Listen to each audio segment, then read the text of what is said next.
राधे राधे साथियों, कैसे हैं आप सभी। उम्मीद है स्वस्थ होंगे। कि हमने पिछले वीडियो में अध्ययन किया था कि धुंधली को समझाते हुए उसकी पड़ोसन थक गई है और अंततः धुंधली ने फल को नहीं खाया। फिर क्या हुआ कि थोड़ी देर में उसकी सगी छोटी बहन आ गई।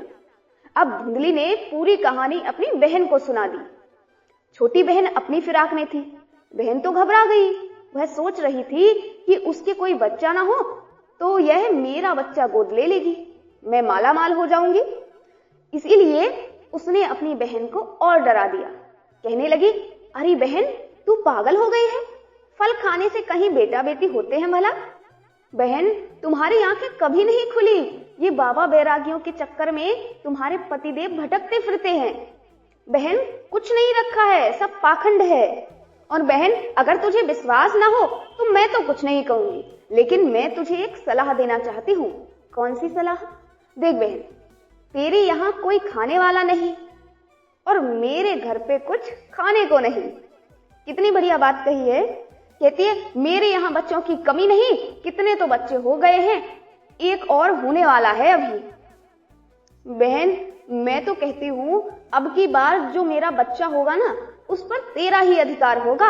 मैं तुझे सौंप दूंगी, तुझे बेटा मिल जाएगा।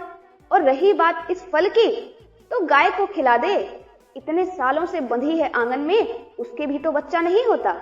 और फल में कितना चमत्कार है, तो गाय को फल खिलाने से पता चल ही जाएगा और फल की परीक्षा भी हो जाएगी, तुझे बेटा भी मिल जाएगा।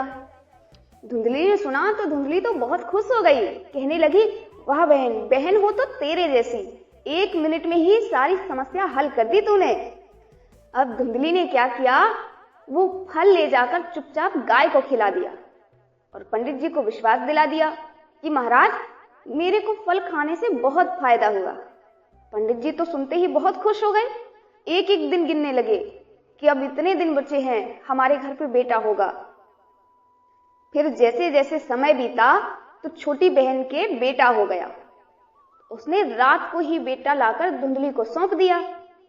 सवेरा होने पर धुंधली ने अपने पतिदेव को दिखा दिया और कह दिया, सुनो पंडित जी, रात में मेरे को बेटा हुआ था। पंडित जी ने सुना कि हमारे घर पे बेटा हुआ है। अब पंडित जी तो नाचने लगे, पूरे गांव में मिठाइयां बंटवाई। किस खुशी में? पुत्र जन्मोत्सव की खुशी में।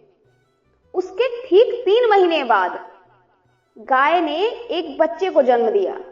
अब तो महाराज पूरे गांव में हल्ला मच गया कि भैया, भगवान देते हैं तो छप्पर फाड़ के देते हैं। कहां पंडित जी के एक भी बच्चा नहीं था। और अब देखो साथियों, यहाँ श्लोक है, आप श्लोक लिख लीजिए। भाग्योदयोऽधुना जात आत्मदेवस्य पश्यत धेन्वावालः प्रसूतस्तु देवीरूपिति कौतुकम। सभी नगरवासी कहने लगे, देखो तो भैया, पंडित जी के गाय के भी बेटा हो गया।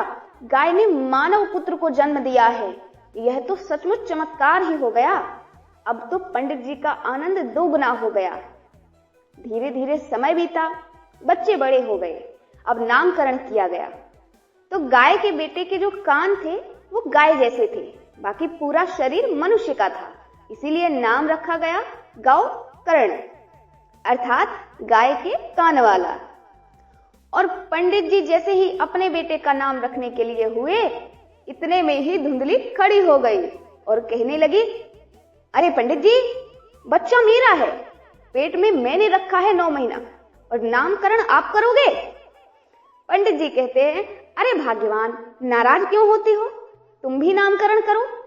तब धुंधली ने कहा कि देखो पंडित जी, मेरा नाम धुंधली है तो मेरे बच्चे का नाम धुंधकारी होना चाहिए। पंडित जी ने भी कह दिया, ठीक है देवी, जैसी तुम्हारी मर्जी। अब समय के साथ बच्चे बड़े हो गए। दोनों ने खूब नाम कमाया। उनमें से एक हुआ विख्यात और दूसरा हुआ कुख्यात।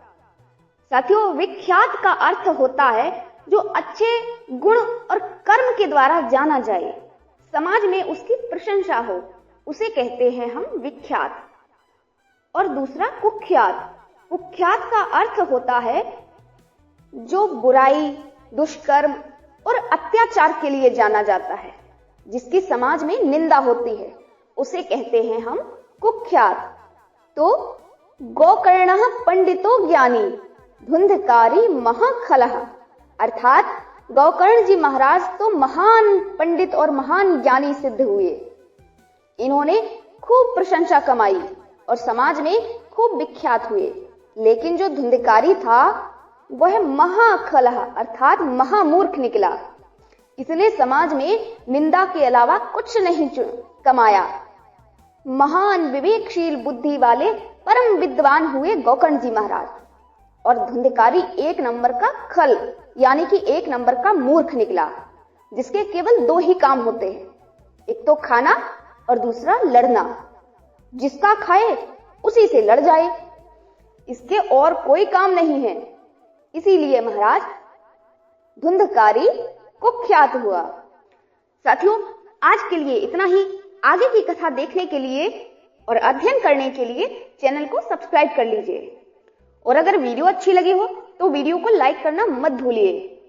साथियों, अगर आपको अभी तक ये नहीं पता है कि प्रथम दिवस की कथा में क्या बोलना चाहिए और कैसे बोलना चाहिए, तो आप हमारी पिछली वीडियो में जाकर